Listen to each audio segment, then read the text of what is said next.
పొద్దు పొద్దుగాల ఏ ఊరికి పోయినా మొదలు బర్ల మంద పోతుంటది, అటెనక ఆవుల మంద పోతుంది, అవైనాక గొర్రెల మంద.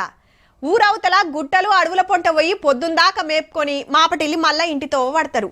చక్కగా చదువుకోలేదనుకో నీకు సుత ఓ 4 బర్లు కొంట కాసుకుంటా బతకాల బిడ్డ, ఈసారి ఇట్లా పాస్ కాకపోవాలే పక్క గొర్రెల మంద పెట్టిస్తా అని కొడుకులను బెదిరిస్తుంటారు నాయనలు.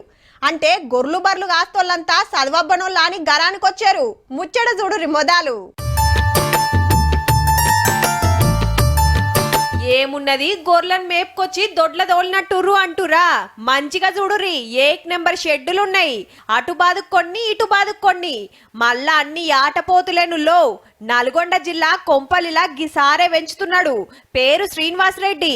పెద్ద చదువులు చదివి బయటి దేశం ఆఫ్రికాలా 20 ఏండ్లు కొలువు చేసి ఏడాది కింద ఊరికొచ్చి గీ ఉపాయం చేసిండు. రిస్క్ కొద్దిగా తక్కువ ఉంటుంది, డిమాండ్ ఉన్న ప్రొడక్ట్ అని చెప్పేసి ఈ ఫీల్డ్ లోకి వచ్చాను. మేత కోసమని అన్ని మందల లెక్క బయటికి తీసుకుపోవడం ఉండదు.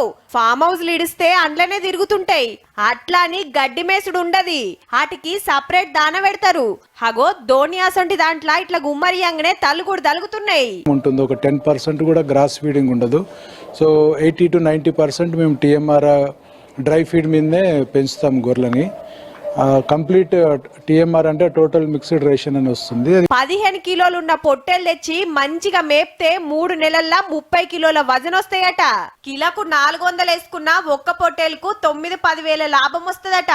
ఓ పారి గొర్రె పొట్టేల షెడ్ కింద చూడుర్రి, వారెవ్వా నాటుకోలు సుత పెంచుతున్నాడు. ఇవి సుత 90 రూపాయలకు కోడి పిల్లని తెచ్చి 3 నెలలు జాతే కిలోన్నర అయితాయట. కిలోకు 350 వేసుకున్న 200లకు మీదనే లాభం. బయటి దేశం నుంచి వచ్చినాక వ్యవసాయానికి లంకె ఉన్న దందానే చేయాలని 6 లక్షలు పెట్టి షెడ్ వేసి ఇంకో 10 లక్షలతోని ఫామ్ హౌస్ కట్టిండు. ఇప్పటికి మంచిగానే నడుస్తుంది గాని మార్కెట్ సౌలత్ ఉంటే ఇంకింత లాభాలొచ్చు. కాయిషున్నోళ్ళు గా సౌలతి చూసుకున్నాకనే గీ ఆలోచన చేయుర్రి అంటున్నాడు సారు.